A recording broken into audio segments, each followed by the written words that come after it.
Got a lot to do on this vehicle. It should have been in primer by now. Metal work took over and it took longer than expected. Sort of like 2 weeks behind schedule already, and it is a lot worse than what we were hoping it was going to be. So yeah, we just got to really crack on and do what we can do, but we're really going to be up against the time. Coming into May now, he's running out very fast. There is no room for any error at all. Ryan's probably feeling the same as me, that we're up against it. Still got a lot of work to do, and we've got a lot of things to sort out. Really, really going to be pushed. It's a challenge, I could say.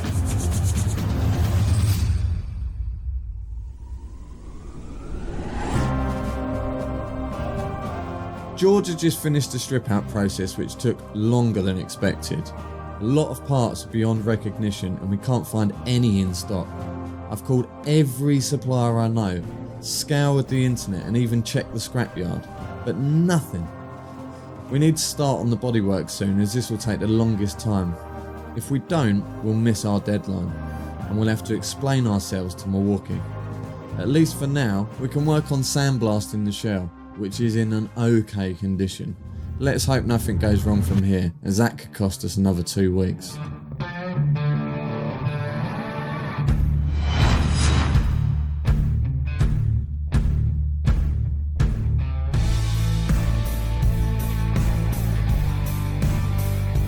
So we just got to the soda blasters after the strip down the other week, and we're going to blast all the shell today, and when it's blasted he'll put it in a primer. So basically the sandblasting is firing beads of sand at the shell, get rid of all the rust, all the paint, and see what we've got left as the bare metal. Yeah, I've been involved in sandblasting over the years. I mean, it is a very messy task. A lot of grit gets all over you, down your neck, everywhere it can get, it will get. Until it comes back from the shop blast, we won't know the full state of the body shell, but we know there's a lot of work there, and it is very, very bad, and it's going to take a lot of hours to get it right, but we will get there. We're going to go find a little local pub, have a quick pint while we're waiting for the sandblasting.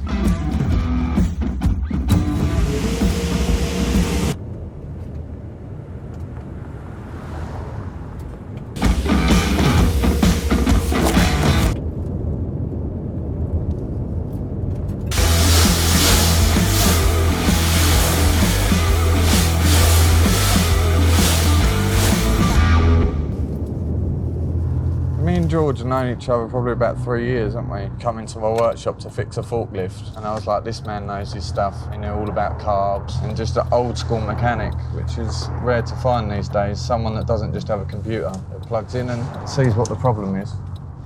There is a serious lack of skilled mechanics and skilled bodywork people. It is an old school tradition, most of the stuff that we do.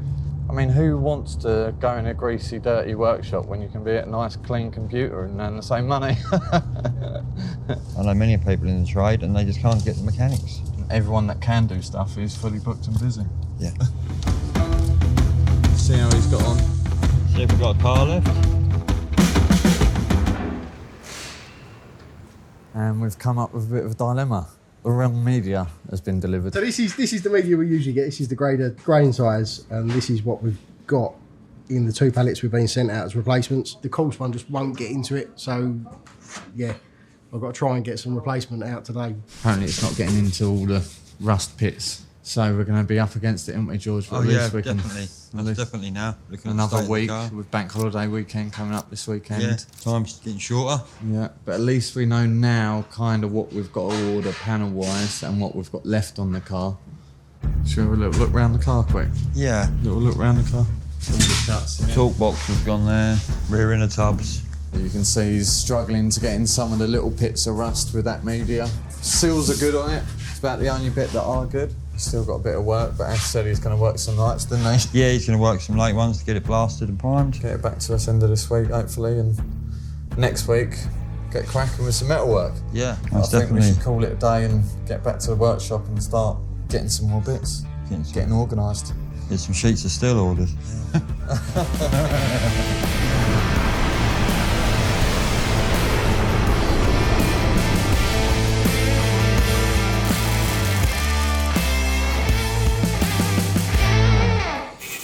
Because we got held up a bit on the shop blasting, we're really going to be up against the time.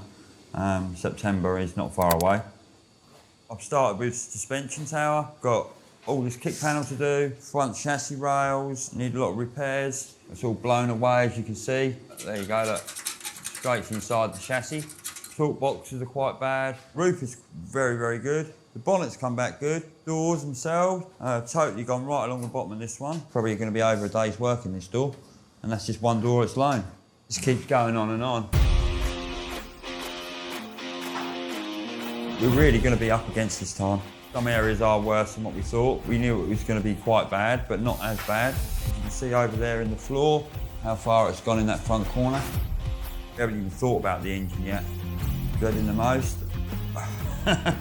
All of it. We have got a deadline. We can't get any extra weeks. We can't make good. We put the date back. The date is the date. The stand is booked, and the car's got to be done. All right, look, worse it gets.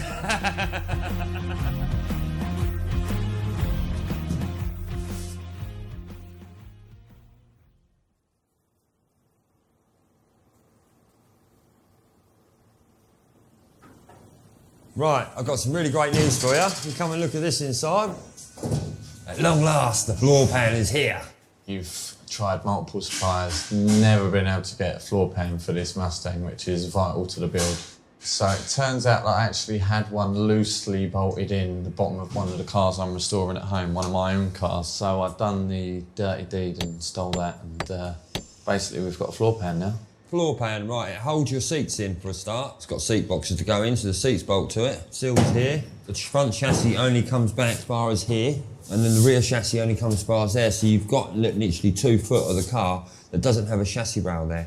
So this floor is so important because it holds the two together. We've got it all pinned in here nice, so it's nice and tight now. And yeah, we're starting to show shape on it. We're still in metal work, still a lot to do. It's a lot worse than we thought, but we're pushing on with it. Milwaukee have sent us some lovely tools to help along with the build.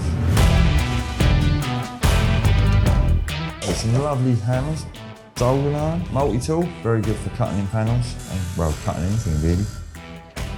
So I've got these lovely Milwaukee goggles, safety specs. They've actually got foam on the inside, so they're tight to your face, so you don't get no dust in your eyes. Absolutely fantastic. And I've got these lovely gloves, which have got rubber moulded on the back, quite thick. So if you do catch yourself when hammering, oh look, doesn't hurt. Lovely, keep your skin. This is lovely, this is absolutely gorgeous, look at it. It's so well organised, it makes life a lot easier. You're not looking for nothing, you can see it. It's not hidden away in drawers, just grab a drill, go and use it, come back. It's gonna help this, big time. I would say we're probably 70–75% of the way through the metal work, and then I've still got the doors to do, and this rear arch to do. Got this all in nicely now. I don't know if you remember this bit, but this bit didn't exist. None of this existed. So I've had to make the sides, the bottom, and the inner brace. So I would say we're a few weeks off now, finishing the metal work. We've still got painting, priming, the sealing. All the suspension needs to be overhauled and sorted out. The roof line alone is 2 days' work to try and get one of them in. It's an absolute nightmare. It looks like we've done a lot, we have, but to my eyes, still a long way to go. It will come together. It will come together. We're doing the best that we can, but it was a lot worse than what we originally thought. Come back to me on the schedule.